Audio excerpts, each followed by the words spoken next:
Hi, everyone. So just a little bit about me. So I actually want to make this a little bit more interactive. So if you guys want to type in the chat box or even turn on your mics. So I am from a small town in Northern Ontario. So can you guys guess how far it is from Toronto? So we got 20 kilometers, 4 hours, and 250 kilometers. So I'm actually 800 kilometers north of Toronto. So I'm from a small town called Timmins. So there's a population of about 50,000 people. And anybody have any guesses on how many people were in my graduating class? Okay, I guess my first one might have given it away because those are pretty close. There's 26 in my graduating class, and only 3 of us went to university. The rest of them stayed in town and went straight into the workforce. So, yeah, I have a definitely a very different experience from everybody else. And the other thing that I kind of threw in here is just to guess how long my boyfriend and I have been together. Yeah, so in 4 days, it'll actually be 6 years. So that's just kind of to say that like going to university doesn't mean that you need to separate from your significant other, because we started dating in grade 9, like we were very little, and then a lot of people make their university decision based on their significant other, but I tell you from experience, do not do that. You need to go where you're going to be happy and where you're going to do well. Otherwise, you're just going to regret it. So make your decision, like be a little bit selfish and make your decision on you. So I'm in my 3rd year at Western, and I'm in the health science with biology module. So in high school, I actually got to do a 6-month placement. So that's a picture of me in my placement. So I want to become a dentist. And I lived in residence for 2 years. Both of them were at Saugeen Maitland Hall. So if anybody wants to go to Western and is scared of residence, trust me, I was the most scared when I got that email saying that I was in Saugeen. I literally cried. Okay, I'm not even kidding. And then I lived there for 2 years. It was awesome. So no matter where you get put, you're going to love it. And then this is a picture of me. I had never played football in high school because my town is very small. There was no teams. So when I went to university, I actually started playing flag football. So this is me with my residence team. So there's always a ton of stuff to do in university and a lot of intramurals that you can participate in. So when I applied to university, I knew that I wanted to be in healthcare. I didn't know if I wanted to do nursing or med school or dental. I was kind of leaning towards dental because I had done my placement, but I was never really certain. I just knew I wanted to do healthcare. So when I applied, I'd applied to Waterloo Western and Ottawa. So coming from a town that was, like, as you guys know, far from everything, I couldn't go and tour anything. There was no virtual fairs like this, so I couldn't get experiences from other people. And because my town is so small, not very many people go away, so I didn't even know people at those universities. So when I applied, I picked Waterloo because my brother was there, and I'm very close with my family, so I thought that would be a good decision. Western because they had a dental school, and then Ottawa U because lots of my friends had applied there.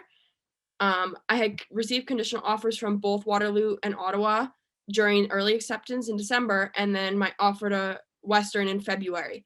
And when I made my decision, I was totally blind with it because I had not seen anything. And I know lots of you guys will probably have the chance, maybe not with COVID, but to go and tour the universities. And when you go on the campus, you'll get a feeling of what suits your lifestyle, and you just know. But I never got that, so I was totally blind when I made my decision.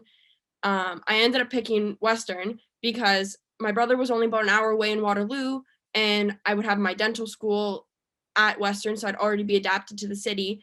And I didn't want to go to Ottawa because all of my friends from high school were going there, and I just needed kind of a fresh start.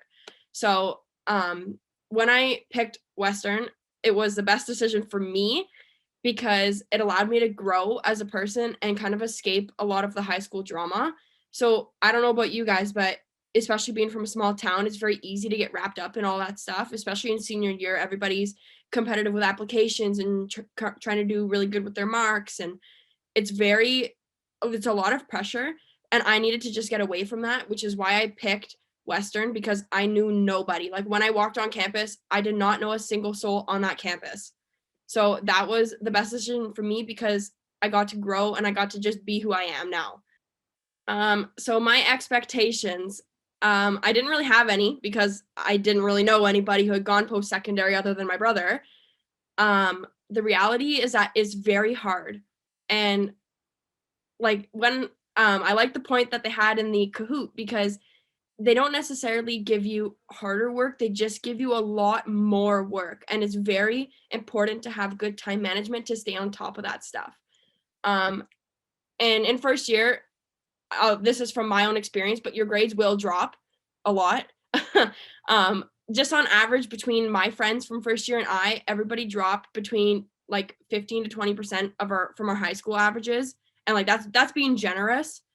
Um, okay, I should have changed this point because you might not fail in a sense of like specifically failing a course, but it will be personally, you might think you failed yourself. So maybe in high school you're used to getting 90s and all of a sudden you come out of an exam with a 70. And to you that might feel like a fail. But you have to just keep persevering and just pushing through it. And it is a lot of work, but it's very rewarding when it starts to pay off. And one of the other things is that a lot of students go into university and either they're possibly coming from a family who has a lot of money and they don't need a job, or the total opposite and they have to work their butts off.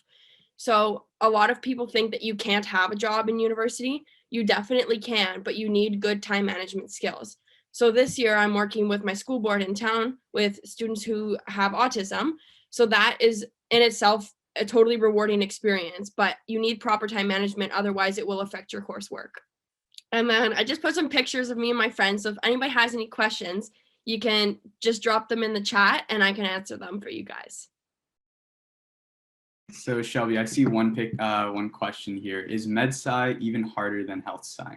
Yeah, so I was just answering in the thing and then I realized I should just tell it out loud.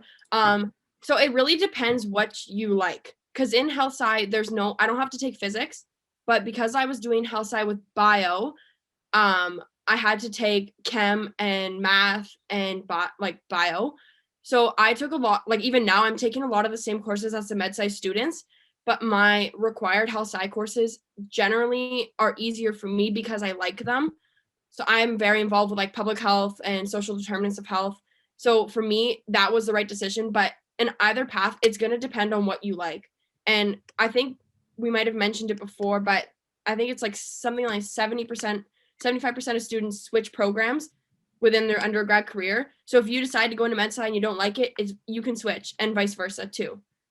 In high school, my average was a 92, and I took grade 12 bio, grade 12 chem, grade 12 kin, English, math, or functions, calc, and co-op. So that was my courses in high school. The main difference between med sci and health sci. So this is a question that a lot of people have, because a lot of people think if you want to go to med school, you have to be in med sci, which is a total myth. You do not need to be in med sci. You can literally do any undergrad you want. You just need to take certain courses. So that's one of the things you need to look at, what med schools you'd possibly want to apply to. Some of them require chem, some of them require certain math, certain bio. So you need to look at that stuff before you pick your courses. The main difference I would say between med sci and health sci is health sci is more focused on like the human body and how stuff affects the human body. So I kind of mentioned it, the social determinants of health. So not only does your actual genetics affect your health, but it's also where you live, your family's income, your education. There's a whole bunch of other things. And in health sci, we look at those things, whereas med sci, you do a lot more of the bio and the chem. So you have to do a lot of plants and a lot of like animals and stuff like that.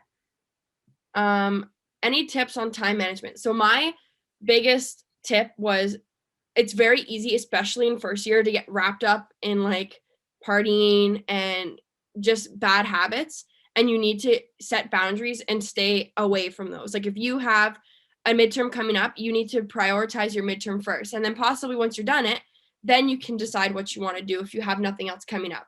But one of the best things is to just realize your priorities and remember why you're doing it. Another one here, how do you manage a good work-life balance? So one of the biggest things for me is, because my job with the school board, they call me every day, and if I have something that day or something that week, let's say I have a midterm, then I won't go in because I know I need to study. But if I have a week that's a little bit lighter or I have no labs, then I might have the opportunity to be able to go in and work. And I know not everybody gets that same opportunity with their jobs, because working part-time or full-time, you have a set schedule. But it's very important to be have open communication with your boss, because they need to understand that you are a student, you do have stuff going on, and that's why a lot of jobs on campus are very good for that, because they hire students, so they know what you're going through. So how is the transition from high school to uni? So definitely for me, one of the hardest things was leaving home, because I'm very close to my family and my dog and my boyfriend. So leaving home was hard for me, but the transition itself is made very easy by the university. So there's always, like, especially in residence, there's always somebody there. A lot of places will have, we call them orientation leaders or softs, and I think at other places they're called frosh leaders or something along those lines. And almost every student will get one at the start of the year. And that's just kind of an upper year resource you can go to if you're having trouble with a course or having trouble with the transition or the adjustment. But the universities make it very easy to adjust. When are acceptances usually given? So that depends on the university. And it also depends on when you apply, because some of them do like a rotating acceptance. So like the first ones that come in, they evaluate them. If they meet the specs, then they give out an offer, whereas some of them will do like the highest marks are first. It's really depends on the university. Some of them may have already started giving them out. If you applied really early, you might have already gotten an offer. And if you haven't applied early, then you might be able to later in the year, possibly near February, you'll probably hear back from them. Shelby, I actually have a question for you. So I know even for me, I came to Western from the GTA, so not too far out, and I was having a lot of the same, apprehensions that you were having, just on a smaller scale.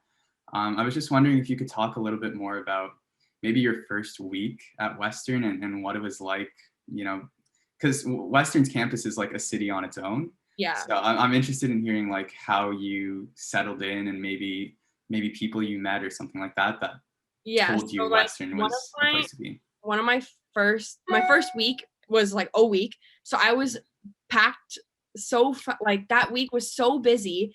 I did not have time to think about anything. Like you're doing campus tours, you're doing class tours, you're doing like concerts, and oh my goodness, it was crazy. I didn't have time to think of anything else. And then the second week, when like stuff kind of reality started to hit, it was definitely a little bit different. My roommate was really good. So her and I were both from up north. So she was from the Muskoka area. So not quite as north as me, but still northern than Toronto. So we both kind of had the same mentality with it, which was really good. And we were in the same program. So it was able to give us, like, I always had a study buddy. I always had somebody there. And so I met a girl on Facebook from like one of the group chats, and she ended up being on my floor, and now she's my best friend. So it really helped that my floor in first year was really good with like meshing and all of us getting along. Is there a specific age you have to be to enter university? I don't think there's a specific age, but most people don't graduate university like graduate high school. The earliest I've heard is somebody who's like a year younger. So I had a kid in my second year, and he was a year younger than me. So he graduated a year early, but I don't know if there's really any way you could graduate high school earlier than that. But Are there any other questions for Shelby? Anything else you guys want to know? Yes, please. I have a question. In my home country, we can possibly graduate from high school at the age of 16. So let's say we apply to university when we're 16 years old. Do you think like we'll get accepted, or is it I think possible? it depends on your courses and your marks rather than your age. Just Yeah, transitioning to university, it might be a little bit harder when you're younger because everybody else is a year older. But okay. Yeah, I would say it's always worth to put in an application and sure. to showcase what you can do, and if not, like if you don't get accepted that year, you have so much more knowledge and expertise going into the next round of applications. Cool. So I guess if there are no further questions, we can move on to our next presenter, Elaine. Hi, everyone. I'm Elaine. I'm one of the presenters here, and it's an absolute pleasure to be an academic and Res Life representative for Unified.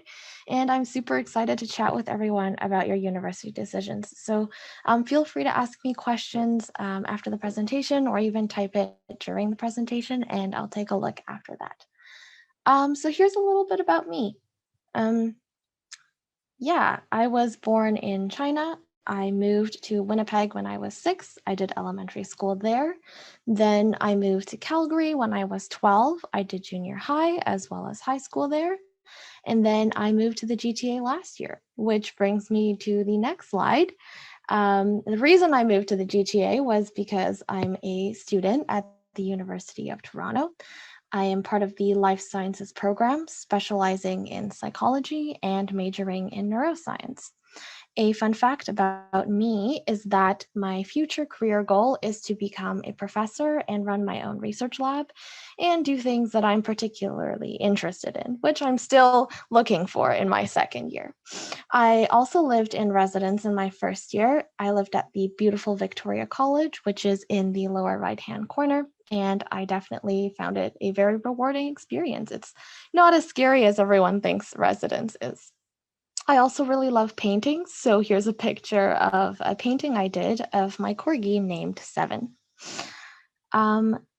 Moving on to the next slide, here's a little bit about my application experience. I know that everyone's application journey will definitely be different, but I hope that by sharing my story, this can provide a little bit more insight into choosing your preferred university. And I'm also happy to answer any questions about my grades applying into university after the presentation.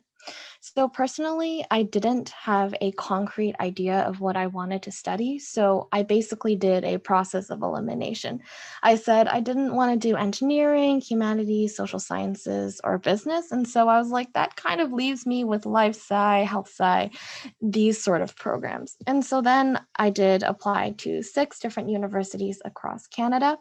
And I basically chose universities that had diverse life science or just broader science programs in general that had a variety of choices for specialization that I could pick later on in my university journey.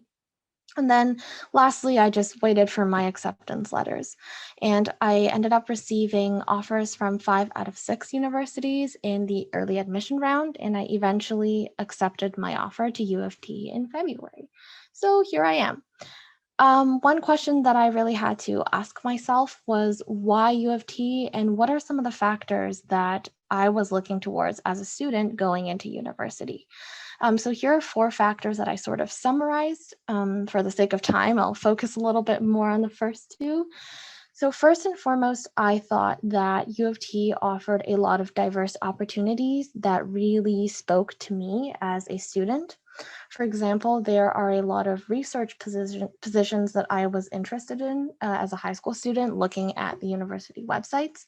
So for example, U of T has a lot of research opportunity programs, work study positions that you can do on campus as well as online with COVID.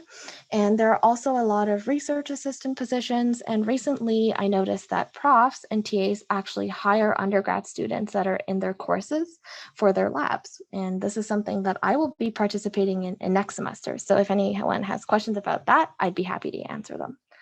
The second factor that I really looked towards was the idea of academic flexibility. So because I wasn't like, I'm going to study this particular route, I really wanted to keep my options open for as long as I possibly could.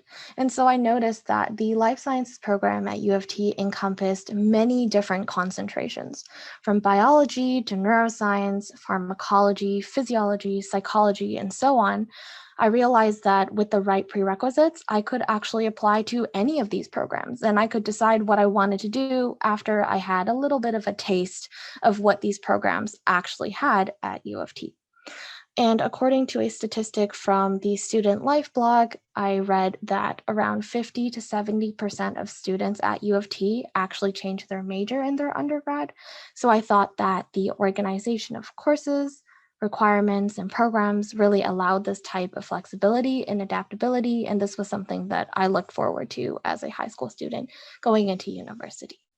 And of course, like all universities, U of T had a lot of fun clubs and different activities that I was interested in. And finally, I thought that going to a university that's out of the town I went to high school for would be a really great challenge, and stepping outside of my comfort zone and exploring my potential as a student.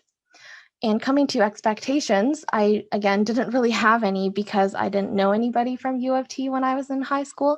So I just sort of knew that things would definitely change because I'm in a new environment with new people, but I didn't really know how the change would come about. So then here comes the terrifying reality that everyone is so scared of. And I'm here to say that yes, university is hard because the speed and volume of information is quite intense. The profs do have higher expectations and your grades might drop. And all of this can be really overwhelming. Personally, I had to lower my previous academic standards and I had to change my learning strategies to adapt to the speed of information. I did experience disappointment and a lot of stress about my grades in first year, and I definitely questioned why I was studying life sciences at some point. But I did find that if I worked hard enough and I reached out for help when I needed it, I was able to overcome all of these challenges. Because at the end of the day, university is just an experience that teaches you how to learn and what you're interested in. So with time and a lot of effort, you can conquer that learning curve, and it's not so terrifying. And to be perfectly clear, university is not all about the academics. There is so much more. You get to meet new people, you get to join fun clubs, you can work, you can do research, you can explore a beautiful city, and you can definitely learn more about yourself as a student. And to debunk, I guess, one of the common myths, you definitely have time for extracurricular activities, as well as jobs and research positions. For example, I am participating in like 2 Model UN conferences this year. I'm going to be an RA next semester. I've worked with academic success before. I was also an orientation leader. So there's a lot of fun activities you can do that are outside of academics. So the reality is not as daunting and terrifying as people say it is, because there is so much to look forward to in university. So to conclude, I have a inspirational quote that I absolutely love. Just because you want to do something doesn't mean you get to do it. Life is chaos, success is completely arbitrary, and confidence is everything. I really love this quote because, as we've seen this year, life is very unpredictable and we can't always achieve the goals that we wanted to achieve at a specific period of time.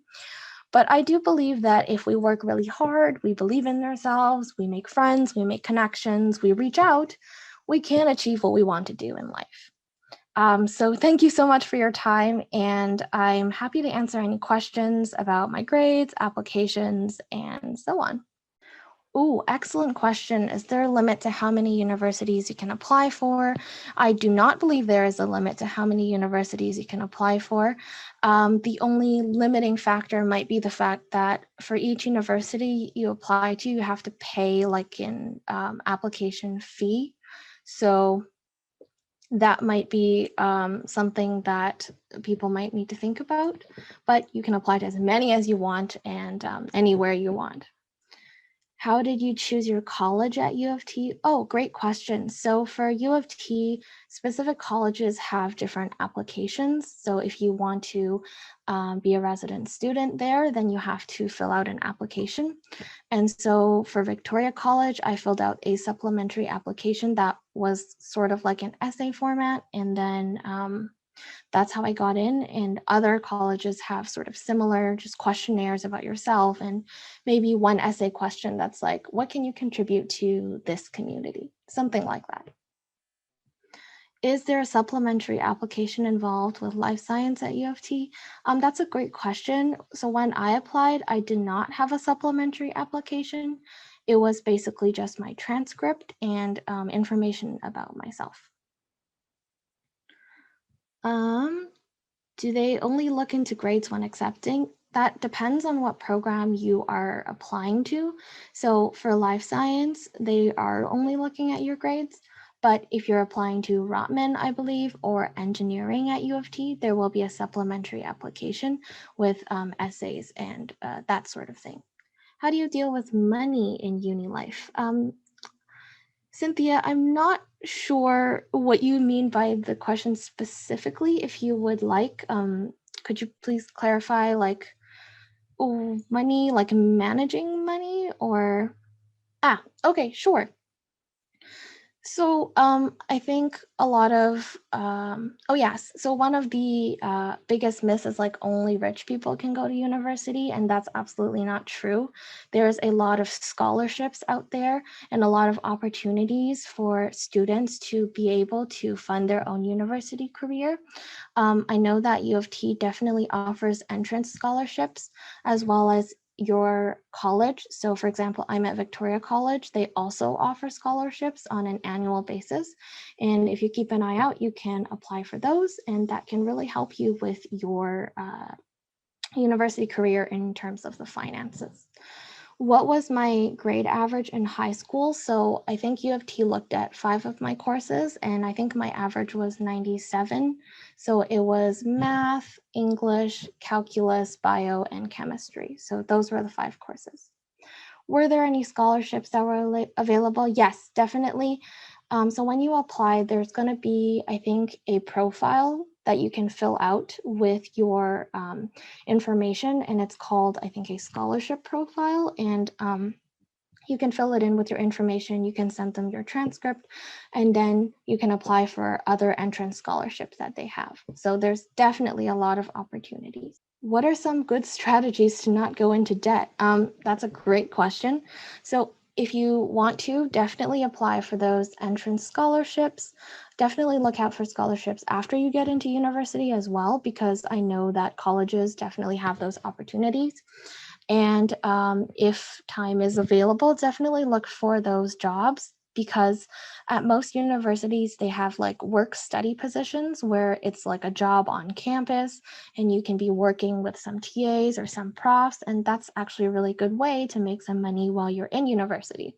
And hopefully when we get back to campus and the work study positions become available again, it's actually a great way to interact and connect with people on campus as well. Are you able to apply to multiple programs from the same university? That's actually a good question. I'm not 100% sure. Oh, there we go. Shelby said yes. That's awesome. I only applied to one program at each university, but it does seem like you can. How is the application processes for students in high school programs in IB or AP? Oh, okay. So I wasn't in IB or AP, but I know that you can definitely apply with your IB or AP grades in university. And sometimes the IB courses and AP courses give you university credits as well. But I didn't take IB or AP, so I don't think I'm the most qualified to answer those questions. So if anyone else in AB or IP would like to answer those, that would be awesome. I see a question that says, I didn't see any spot where I could apply for scholarships. I think it depends on the university you're applying to, because sometimes it could be on a different web page and it might not be on your application profile. So I would recommend taking a look at the other web pages universities might have and search up specific like scholarships for undergrad students at this university, and there should be quite a lot of options. If you still can't find it, let me know and I can definitely help to look for that.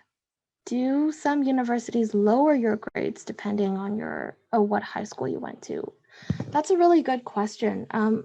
I think some universities account for the fact that you might be from the same province or from a different province. I'm not exactly sure what the specific inflation it is or deflation it is, depending on the province you're applying from. But I think when I applied to U of T from Calgary, so Calgary's in Alberta, and that's a different province, I don't think they did anything to my mark. But I did know that when I applied to UBC, they inflated my mark a little bit because of the high school that I went to. So I think it depends on what high school you go to and what province you're applying. Is there any process regarding obtaining residence? Yes, there is definitely a process for applying for residence. So I think when you apply to U of T, you can select whether or not you want to live in residence. And then you can look at the different websites for every college. And then there will be like a different application process for each one.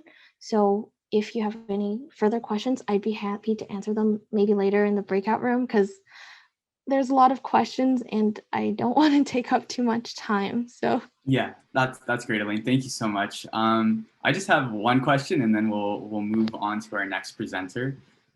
So I know that you came to a whole new city when you were starting at U of T. So aside from your transition and your adjustment to U of T, how is your adjustment to being in the city of Toronto as well? Ooh, I definitely think Toronto is a very different city when compared to Calgary. Calgary is a little bit smaller. The transit system is a little less confusing. So Toronto was definitely a big change for me, but I think I tried my best to adapt by reaching out to people that were available to help me. So I think Shelby mentioned orientation leaders. So for me, in my O week, I met a lot of really nice people that were in like upper years that had been living in Toronto, that had been living in residence. And so I reached out to those people whenever I needed help with, navigating the city, or like, how do I live on res? How do I get to places and stuff like that? So I think I tried my best by connecting with the people around me and asking for help when I needed to. But yeah, I do like Toronto as a city. It is just different, but I would recommend that if you are coming to university and it's a completely different city, definitely make those connections and don't be afraid to reach out. Awesome. All right, thank you so much, Elaine. We'll move to our final presenter, Daniel, and I'll just stop sharing so that you can share your presentation. So, hey everyone, my name is Daniel. I want to thank the other presenters for giving such amazing presentations and sharing their journeys through post-secondary, and I want to thank everyone who came out today as well. I know it's winter break and you probably couldn't be doing a million other things like sleeping, but you decided to come here and listen to us, which is really great on you guys for taking that initiative.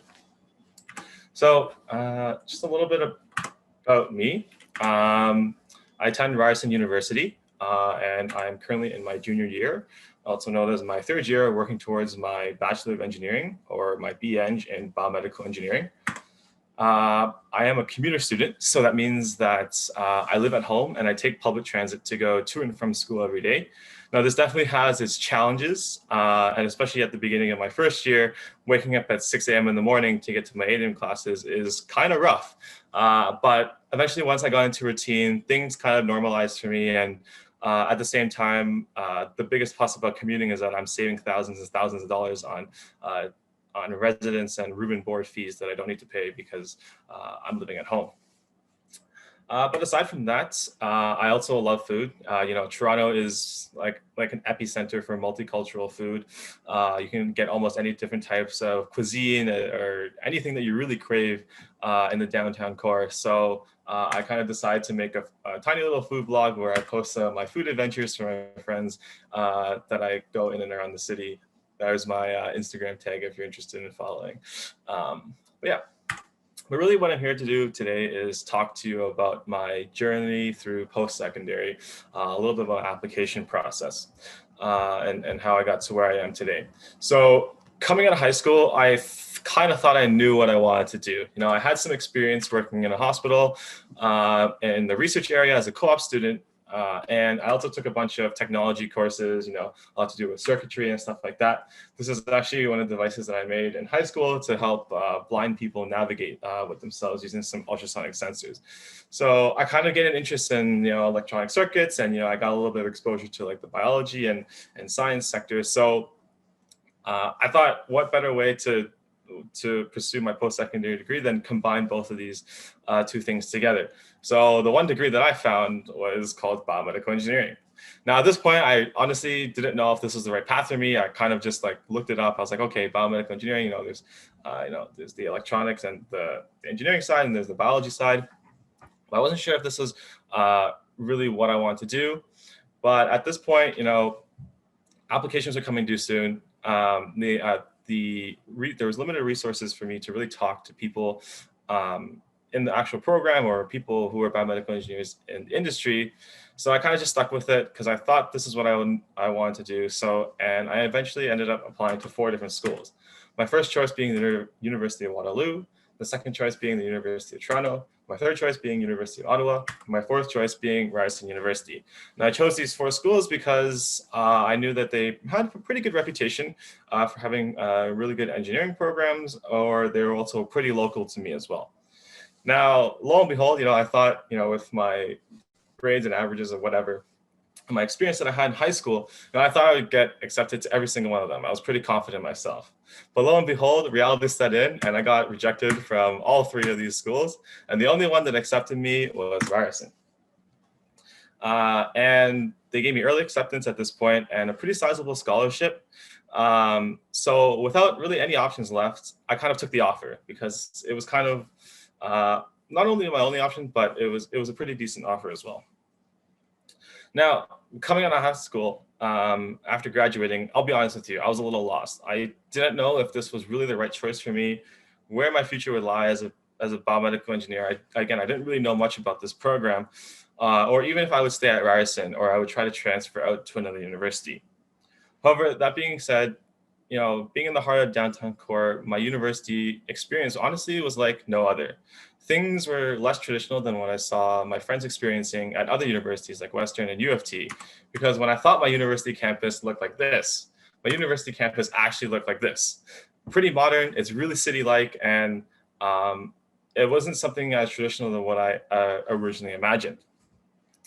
But oddly enough, because I was living in Toronto, things already felt like at home, like I was at home, because I was already really well acquainted with the city. I knew my way around campus like the back of my hand because I visited campus quite a bit in the past. So with this, and especially in my first week, instead of being disappointed in my decision, not getting accepted to anywhere else, I honestly told myself I was going to make the most of my experience and take every opportunity that came my way. Now, when it came down to courses, I honestly didn't know much about what biomedical engineers do, and honestly kind of expected myself to be doing something like this, white lab coat, looking to a microscope, working on like prosthetics and stuff like that. But in reality, what my degree really entailed was a lot of graphs, calculations, coding, electrical system simulations, and waves and signal processing. Like I said, like a lot of these courses that I've been taking, I originally expected my courses to look like this in the white lab coat, looking through a microscope. But in reality, a lot of my courses were more geared towards the things that I was really interested in high school. So this was a really huge plus for me, and it kind of made me realize that maybe this was actually the degree that I wanted to pursue, and I made the right choice in the end. However, there was one thing that was missing, and I was kind of missing that fulfillment, because I always wanted to see if biomedical engineering had some sort of meaningful impact on, some sort of real meaningful impact on the healthcare sector. So with a little bit of digging and research, I ended up finding that Ryerson actually has a bunch of cutting-edge medical research that's being conducted on a daily basis. So after months of research, I got in contact with a professor working at St. Michael's Hospital downtown, and he ended up placing me on a project as an undergraduate research assistant. Being my second year, I didn't really know much about, biomedical engineering research at all. And I kind of figured that this is kind of what I would be doing a lot of, like the robotics, prosthetics, the pretty traditional like things you would think a biomedical engineer would do. However, to my surprise, my research was completely different. And the project that he put me on was to do with these things called nanobubbles, which is a completely different side of biomedical engineering, as it has to do with medical imaging. And actually, these are some of the bubbles that we make. And I believe this is also similar to the delivery system that the new COVID vaccine is being used. So that's a really, that for me was a really good indication that, the research that I was doing actually had some sort of meaningful impact. You know, being 2 years into this project, I can honestly say that this opportunity opened my eyes to so many different things. I learned so many different uh, hard skills and soft skills at the same time. And oftentimes people have this misconception that the courses you take in university won't actually be applied to absolutely anything because the real life work is very different. But in reality, research actually helped me to understand that a lot of the courses that I'm actually learning does apply to a lot of research-based activities in this case. So a lot of my courses from like math, physics, fluid dynamics were definitely applied in this situation. Now, one of my biggest concerns that I had with partaking in such a major research position was I able to time manage? And like Elaine said in the past, like this was a work study opportunity for me, so it was paid. And because this was a work study opportunity, the university understood that we are students at the end of the day, and school is very important. So my hours were extremely flexible, and I was able to work when I didn't have school, which was an extreme plus. At the same time, I was being paid. So this not only this basically showed me that it is So basically, um, from this experience, like I said, I think I learned so much about the fact that you are able to work part time, pay off tuition with the money you get paid from a work study opportunity, as well as maintain your grades as well and get amazing related experience in the process, which is something that I didn't really know about coming into university, and I definitely would have liked to know about had I talked to more people in the actual program doing things like this as well. Now, another thing I want to touch on too, being in my 3rd year at Ryerson, is this big word called internship. I'm sure a lot of you have probably heard about it. Some people also know it as co-op. Now, unfortunately, when I was applying to universities, I knew I wanted to do an internship. I knew I wanted to do a co-op, but there wasn't a lot of information out there because each co-op and internship opportunity is quite different for everyone. And the only real way for you to get knowledge about this is if you actually talk to people who are in the program who are actually working in their internship. But that being said, I think internship is an amazing experience for you to build resume skills and build resume skills, build up your resume in general for job searching, develop real world industry experience. And at the same time, you're taking a year off of school, which means that you're able to pay off tuition. And in most cases, the amount of money you get from an internship opportunity would almost pay for half, if not more, of your tuition at the end of the year. So it takes an extreme burden off of your off of that worry. But one thing I didn't know when I got into my internship year is that I will be extending my degree from 4 to 5 years. So I will be graduating 1 year later than some of my friends who don't take the internship, which also means that it is slightly more tuition because I will be spending an extra year at Ryerson.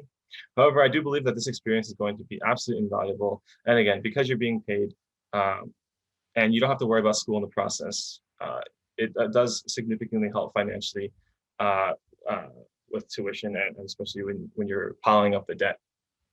It definitely helps at the end. So just to conclude here, I want to talk about some main takeaways here. So right now you might be in a situation where you're unsure about what you want to do, where you want to go, and with uni applications coming due soon, it might seem like you're stuck trying to make a forced decision that you don't really want to make. Kind of like in my situation where I got stuck with one university, and I didn't know much about the program I was applying to, but I still went with it anyway.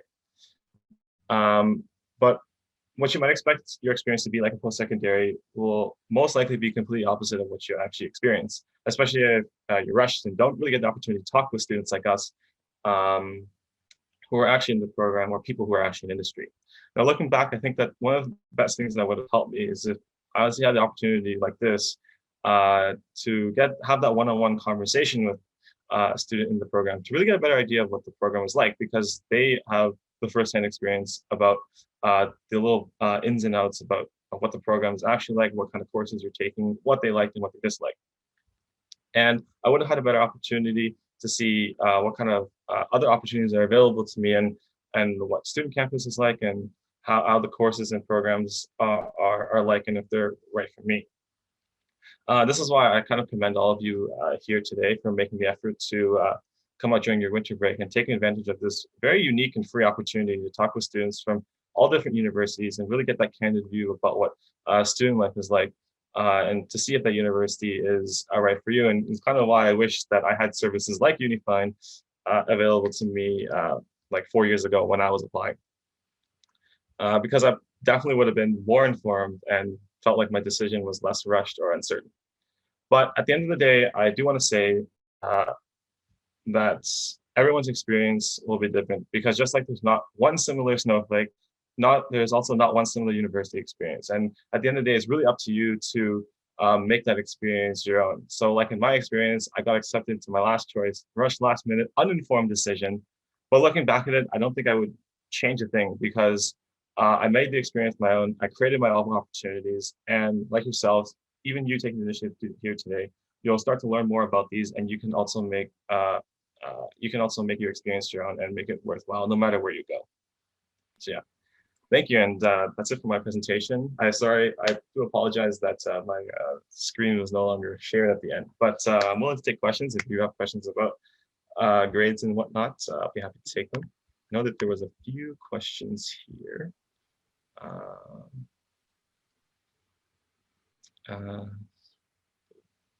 Yeah, so one person's asking, Jason's asking, how far do I live from Ryerson? So I live north of Toronto. So I live in Thornhill area, which is for me about a 60-minute public transit ride. So I take one bus and I take the subway to get down to campus. What's actually really nice about Ryerson, though, is that there's actually a bus that stops right basically outside of Ryerson campus.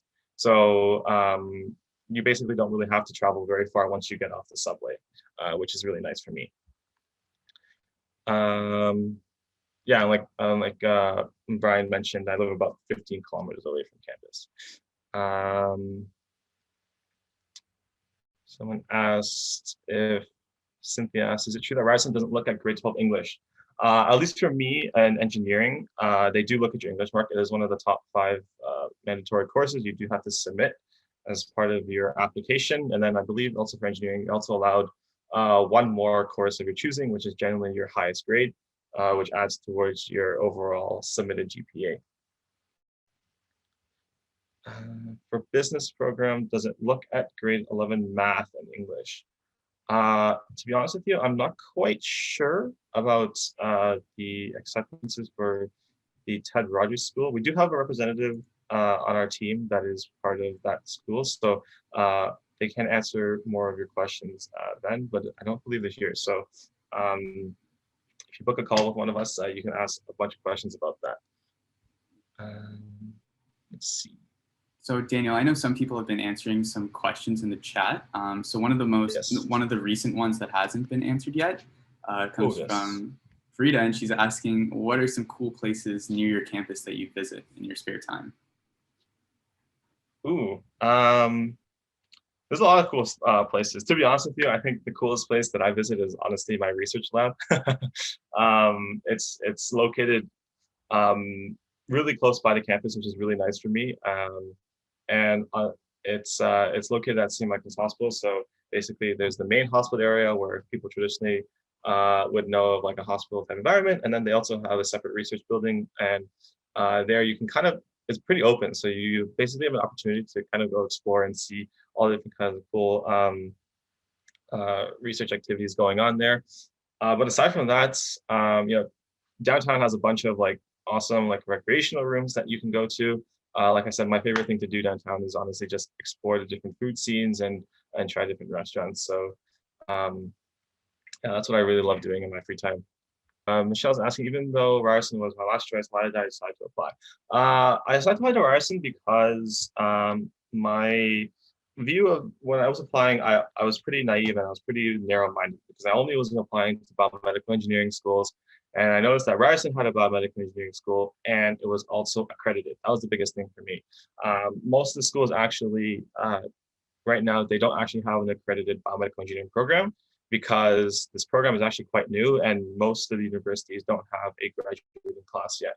But for Ryerson, we had one start up a bit earlier. So we had a few graduating classes already, which means that our program is accredited. So basically what that means is that I can, that is basically like a countrywide recognition that, you know, my degree is legit almost.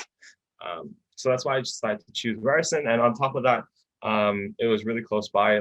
My brother actually goes to Ryerson as well. So he knew his way around campus and how applications and stuff like that worked. So it was kind of like a no-brainer choice for me to apply, even though it was my last choice. If you take grade 12 courses in grade 11, will it count towards your top 6 for university admissions? Yes, I believe that is the case. Universities, like I said, they don't really look at like someone else mentioned actually before, they don't really look at like how old you are kind of when you take these courses. They only care about the actual course that you're taking and the grade that you get, really. So if you take it in grade 11, more power to you. I think that's great. You can get that out of the way. You can focus on more of your other courses in your grade 12 year. Do the other universities tell you why they didn't accept you? Unfortunately, they don't. They send you a nice rejection letter in the mail or a nice rejection email. It's very kind. A little bit of a slap in the face, but unfortunately, they don't tell you why you didn't get accepted. At that point, it's just like a matter of moving on from then and seeing what other opportunities are available to you. And that's kind of the approach I kind of took to applications and kind of university in general. When one door closes, there's definitely another opportunity for you to do something cool in another way. For Biomed Eng in Ryerson, what were the requirements in terms of marks? I heard that biomed programs have really high standards. Yes, that's correct. Biomedical engineering is definitely one of the top tier. I wouldn't call it like top tier, but basically universities kind of rank them based off of like, I guess, level of hardness and how new they are, which is why they're so difficult to get into. And so they do require higher grades. I believe when I applied, I can just tell you my grades. So I think coming out of high school, I had a 91 average, and that included the top 5 courses. So that was English, advanced functions, calculus, physics, and chemistry. And for universities like University of Waterloo and the University of Toronto, I think their entrance averages were about 95 plus, which is extremely high, plus the supplementary applications, whereas I believe Ryerson was a little bit lower with about an 85 entrance average, because Ryerson kind of classified biomedical engineering as a whole, which is why it's a little bit easier to get into biomed at Ryerson than it is to other universities. But I wouldn't let the grades discourage you, because even if you're not hitting that 95, there's, like I said, there's other ways you can get accepted into those programs, because especially like when you have such high averages like that, they're not only looking for your grades, but they're also looking for all the other like extracurricular experience that you have. So like, for example, if you like did a co-op in high school, some of the clubs that you have been a part of, those will really help to boost your application when you're applying to those schools with super, super high averages. Daniel, I just have one more question for you, and then I think we'll move on. Yeah. So. I've had the privilege of knowing you since we were 8. You were my first friend in elementary. And I know that you're an extremely hardworking and driven person. I'm curious to know what advice you would give to the students here today on staying resilient. Because I know sometimes even when we put in a lot of work and we devote ourselves, we can't always get our top choice or the first result we want. So what would you tell the students here today? Yeah, like I think that the biggest thing for me is, like I said, like I think understanding that when something gets tough or a door closes on you, there's always going to be another opportunity available to you. You just got to work for it. I think, like I said, I was always a little bit I was definitely disappointed when I got like 3 rejection emails within like a couple of weeks. But I knew for me, like I had 2 options. It was either I quit and I give up and, you know, I just don't care anymore, or I try to do my best to try to make the most of the opportunities. And I think for me, like, it was kind of like me trying to prove myself in a way, saying, you know, like, just because I didn't get accepted to these and I see all my other friends getting accepted to these, you know, I don't have to be any worse off than them because I didn't get my first choice of university. Because at the end of the day, like, if I had that mentality, I definitely would have had seen all these amazing opportunities at Ryerson. And one of the things that I kind of like to live by, especially when I'm making hard decisions, is kind of like my YOLO mentality. We kind of only live once, and you know, the worst thing that can happen is someone says no, right? Whether that you apply to a job when it comes to internships, or you apply to university and you don't get accepted. They might say no, but at the end of the day, that's not going to kill you, because as long as you're still alive and breathing, there's always going to be another opportunity for you to seek out. You just got to look for it, and that's honestly like my main drive. You know, like just making sure that, you know, I'm always constantly pushing myself, because you know, when things close, you know, there's always going to be something else there.